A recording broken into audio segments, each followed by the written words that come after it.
bukan hanya tentang uang yang dicuri, tetapi ini tentang penyalahgunaan kekuasaan.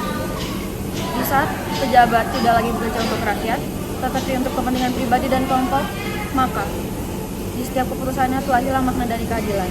Dan di saat kekuasaan menjadi alat dagang, maka yang paling dirugikan adalah masyarakat. Masyarakat biasa yang membantu Menurut harapannya data pada negara. Komisi Pemberantasan Korupsi, penyalahgunaan wewenang masih mendominasi kasus korupsi di berbagai instansi. Sepanjang tahun 2024, Indonesia Corruption Watch atau disebut ICW mencatat 364 kasus dengan 888 tersangka. Dan kerugian negara mencapai sekitar 279,9 triliun.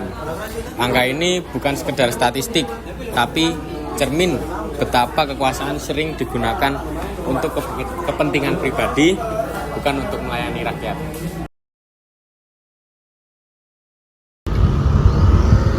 Dampak dari penyalahgunaan wewenang tidak hanya merugikan keuangan negara saja, tetapi juga berdampak pada moralitas bangsa. Ketika jabatan dijadikan sebagai alat untuk memperkaya diri sendiri atau mencari keuntungan, maka dampaknya adalah penurunan kualitas pelayanan publik. Lalu kemudian ada pembangunan yang mangkrak dan juga rakyat menjadi kehilangan hak-haknya.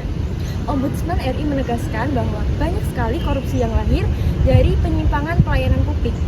Saat itu, pejabat memanfaatkan celah dari birokrasi untuk memperkaya diri mereka dan mencari keuntungan mereka melalui korupsi. Contohnya, kasus korupsi proyek BTS 4G Kominfo. Proyek yang seharusnya menjadi akses internet di daerah 3T, terdepan, terluar, dan tertinggal justru menjadi ladang korupsi yang membuat kerugian negara hingga 8,3 triliun. Kekuasaan digunakan untuk mengatur proyek dan memperkaya pihak tertentu, yang membuktikan bahwa kekuasaan tanpa pengawasan, rakyatlah yang paling dirugikan.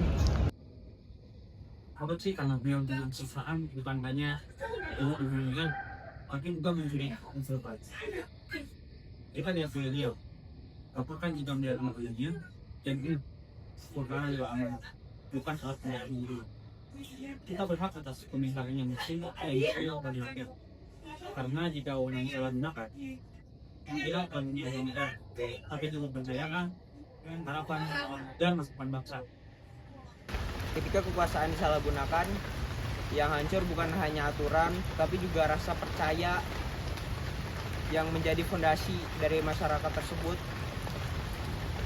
harapan yang rapuh, dan juga masa depan yang terguncang oleh keputusan-keputusan yang melenceng dari amanah-amanah tersebut. Inilah saatnya kita tidak hanya diam, tidak hanya mendengarkan, diam hanya membiarkan ketidakadilan itu tumbuh di masyarakat. Maka dari itu, kami menolak diam, kami menolak korupsi, karena masa depan yang bersih akan tumbuh ketika kita melawan ketidakadilan di hari ini.